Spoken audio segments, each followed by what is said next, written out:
because I've got a minister with Maushami Singh in Muzaffarnagar. Remember, Muzaffarnagar, epicenter of the riots that took place in 2012, and that led to a polarization that many believe benefited the BJP in 2014 and beyond, the rupture in the Jat Muslim traditional alliances of Western Uttar Pradesh. Maushami Singh joins me. She's with Sanjeev Balian, minister in the Narendra Modi government.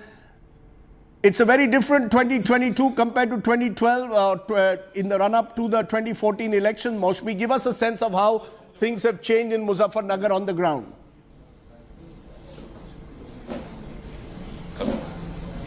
Right, Rajdeep. For once I can tell you that it is very cold, and sitting by the bonfire, Sanjeev Balian, the union minister, might seem as cool as a cucumber, but he's just told us that he hasn't slept all night, and this is a battle of prestige for him. Importantly, you know, a lot has changed since the 2012 elections. There was a clean sweep of the BJP, not only in one, but 3 elections, 2 Lok Sabha elections and 1 assembly elections. So, and the BJP, you know, won on most of the seats in 2017 with a margin, thumping margin of 1 lakh or above 70,000. It was only the 5 seats that it lost were less than a margin of 5,000. Now that's where we are coming from in 2022, Mr. Balian. कितनी गुड़ की चाय हो गई, लगातार phone पे आप बात कर रहे हैं, पीछे लैपटॉप चल रहा है, सारी कॉन्स्टिट्यूएंसी के सारे मार्कर्स हैं, कितनी सीटें आपके क्षेत्र में आ रही हैं, नाक और साग की लड़ाई? देखिए, ये तो नहीं बता सकता, जनता तय करेगी कितनी सीटें आ रही हैं, लेकिन माहौल अच्छा है। 17 से भी ज्यादा वोट परसेंट होगा, बाकी तो बहुत से फैक्टर्स होते हैं, उन पर डिपेंड होगा, लेकिन माहौल अच्छा लग रहा है। सरकार भी बनेगी और पश्चिम को हम अच्छी तरह जीतेंगे। Now, Jayant Chaudhary has been campaigning with Akhilesh Yadav. एक ऑफर भी यहाँ भाजपा की तरफ से आया, तो जयंत चौधरी ने बोला चवन्नी समझ रखा है क्या? देखिए, पहली बात तो यह है कि ऑफर नहीं था, वो कुछ नेताओं ने सबकी अपनी बात हो कहते हैं। ये 2019 में भी थे, कैंपेन में इकट्ठे थे ना, क्यों भूल जाते हो आप? जयंत और अखिलेश 19 में भी इकट्ठे थे, और ऐसे शब्दों का मैं इस्तेमाल किया। वो हमारे सहयोग से ही सांसद बने थे 2009 में। भारतीय जनता पार्टी गठबंधन से एक बार सांसद बनने का उन्हें जो मौका मिला है, वो बीजेपी ने उनको मौका दिया था। वो कई बार राजनीति में थोड़ी सी पुरानी बात हो जाए, हम भूल जाएं, हमने उनको सांसद बनाया था 2009 में।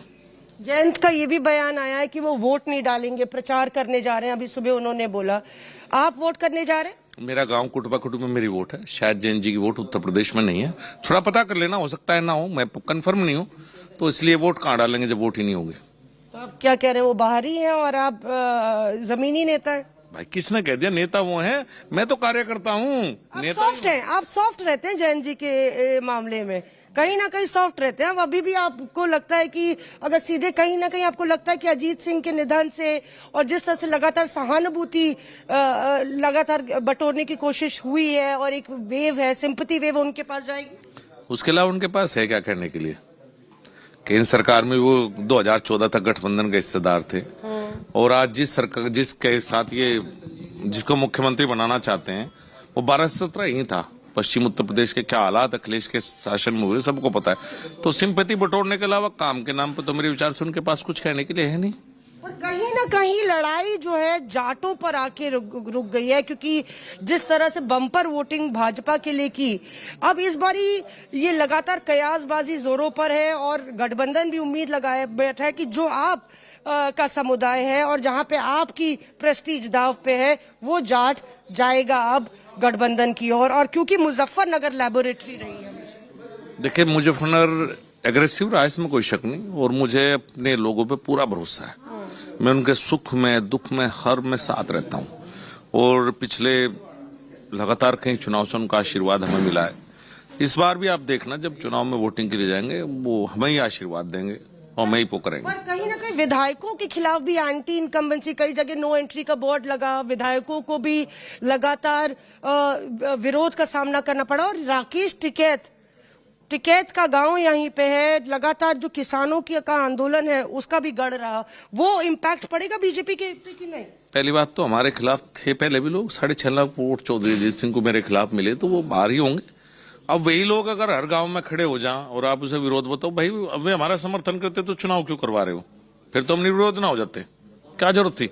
भाई कुछ लोग हैं लेकिन ये समाज को तोड़ने का काम कर रहे हैं, समाजवादी पार्टी और लोग उधर क्यों लड़ा रहे हो भाई आपस में विरोध करवा के? जिससे हम वोट देनी भी दोनों लोकतंत्र में विरोध का तरीका वोट है ना, कि नारेबाजी और बदतमीजी है। आप उसे विरोध का नाम देंगे सब लोग मीडिया वाले तो और होगा। मैं चाहता हूं भाईचारा कायम रहे, मुझे यही रहना है ना। आप भाईचारे की बात करते हैं, वो भी भाईचारे की बात करते हैं। आरोप आप पे, भाजपा पे लगता है कि आप लोग समाज को तोड़ रहे हैं। हम कहाँ तोड़ रहे हैं, हमने तो भाईचारा बनाया है। हम भाईचारा कर रहे हैं, हम समाज नहीं तोड़ रहे हैं, is what Sanjeev Balian says. Remember, you've got areas like Kairana where there has been attempt to position this election as Jinnah versus Ganna.